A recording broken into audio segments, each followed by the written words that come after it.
Okay. Hello, everyone. My name is Grace Ardito, and I need to tell you a story because I think God wants this story known, not just by me, but by many, many people, because it is, hopefully it will, and if it's God's work, it will have to turn out good. It will have to do what I think it might do, and I hope it might do. And that's changed a lot of minds about abortion. I'm not proud of what I'm going to tell you. I'm very ashamed of what I'm going to tell you. It's not easy to come out and tell people how sinful you are.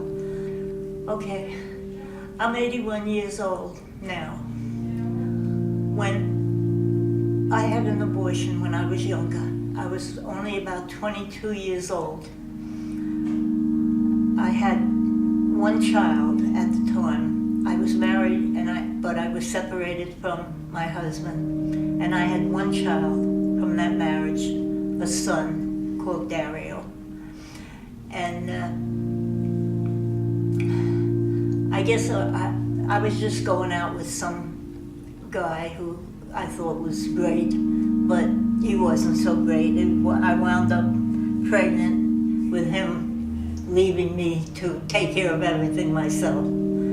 And I was having it a little bit hard at that time because I had Dario and I didn't have anybody helping me with any money. So I had to work and support Dario and pay for people to mind Dario for me while I worked. And I had to feed myself and dress myself so I could work. So anyway, this was my life at that time. And then I got pregnant. And I didn't know what to do. I had never believed in abortion. At that time, abortion wasn't legal. And the fact that I didn't believe in it went along with what everybody was thinking at the time, I guess, that abortion wasn't right. But I knew abortions were out there, and that was a possible way out for me, because I was ashamed, and I almost wanted to kill myself. And I was so unhappy, and I feared for the future of my Dario and myself. And I just didn't know what to do. So at that time, I met the man who would eventually become my second husband. And I met him, and he was very nice, and he was very understanding. But he had never been in anything like that or involved with anything like that. So, but he was willing to help me. He wanted to help me. He didn't know what to do for me either.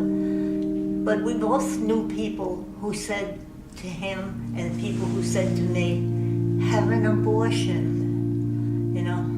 So I said, I really don't want an abortion.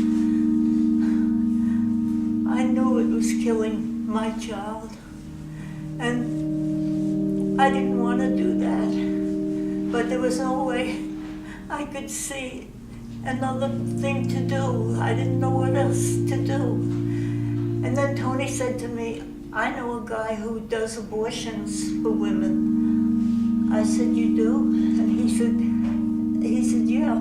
He said, I could talk to him for you. I said, okay, talk to him. So he talked to him, and he came to see me, the guy.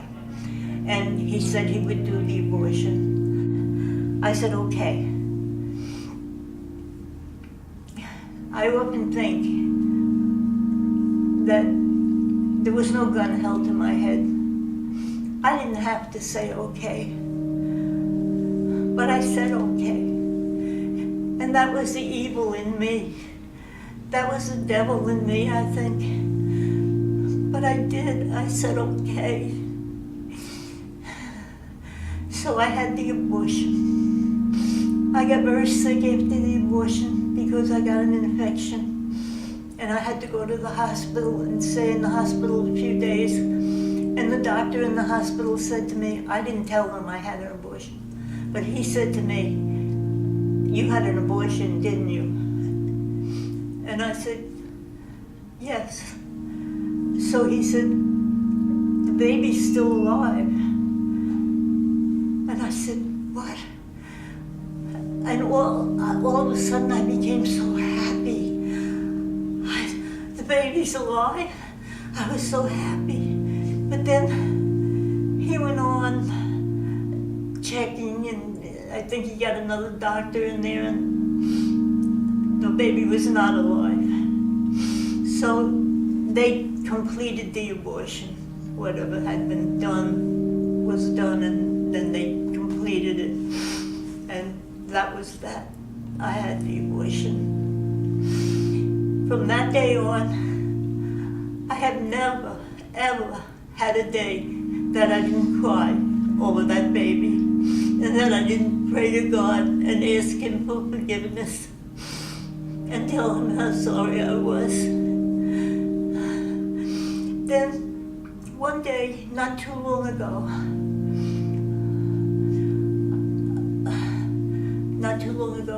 about a year ago, I was in my house alone. And whenever I was in the house alone, I prayed and I cried. And that was what I was doing. I was just standing in my dining room by the table, praying, telling God how sorry I was, and crying and thinking of the baby. I didn't even know if it was a boy or a girl. I couldn't even name it. So I started to call it Noname. And then I said, well, I don't have to say it like no name. I'll call it Noname. So I named the baby Noname. And that's still the only name the baby ever had. So anyway, then I don't know, I guess I continued crying. I just stood there and cried. And all of a sudden, the room seemed to have gotten a little bit darker, but I don't know for sure. I don't remember for sure, but that's the way it seems when I think back on it. And then it seemed like somebody was in the room over on that side.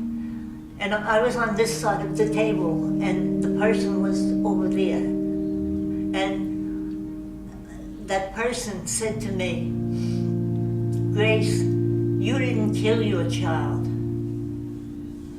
And I said, what? And he said, you didn't kill your child. And I said, yes, I did. I had an abortion. So he said, I don't know if he said it again, but someone else was in the room, and that person walked over to me. And that person spoke with a little more authority than this one. He said, Grace, you didn't kill your child. He said, you did something worse. You killed my child. And when he said that, I suddenly realized that this was not just nobody talking to me, that if it was his child, he had to be God. So I said, oh, I'm so sorry. I said, I'm so sorry. Please forgive me. Please forgive me. I'm so sorry. That's all I could keep repeating the same thing over and over. And then he just sat there for a minute and he looked at me. And he looked at me with love. He didn't look at me with recrimination or anything like that. He looked at me with love. And then he got up and he turned around and he started to walk away. And when he did that, I couldn't let him go. I got up and I started to run after him. And I was screaming down the hall. He walked down the hall. And I was running after him and screaming. I'm sorry, please forgive me. And I'm trying to think whether he turned around and looked at me. Yeah, I think he did. He stopped and he turned around and he looked at me. And again, it was a wonderful look. It wasn't a look that's pointing fingers at me or anything like that. It was just a wonderful look. A look that made me feel a little better. And I didn't keep screaming. I stopped my screaming. And then he was gone. And then all of a sudden I realized that I was in my room and there was nobody there anymore. But I still believed that I saw him and that I saw the other guy too. The other guy, I didn't see his face, but I heard him. But him, I saw his face. And then after that, my life went on, and I still cried and asked for forgiveness. But then it was over, and I never saw anybody again. I never saw him again. I never saw anybody like that again, though I did keep on crying. And, you know, there is a way that all the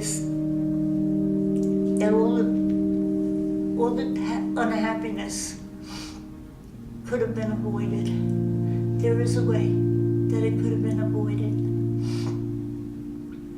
And that way is if we all did God's will, if we all tried to live according to the laws that God gave us, and if we tried to be God's children, that He would be our Father.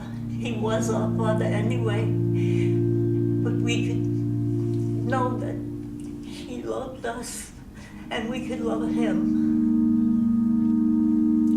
So since then, you know, I've gotten over it, and God has been good to me. After that, I had Tony, Charlie, David, Marty. I had 5 more children after that, 4 more sons and 1 daughter. And that God trusted me enough to give me those children. If anyone out there is pregnant right now and thinking of having an abortion, because it will change everything. It will make life easier again. You'll be back to what you were before. Forget it. You won't be back before you were before. You'll be worse than you are now. And you'll be like I was. You'll be crying all the time and constantly seeking forgiveness. Because we need forgiveness.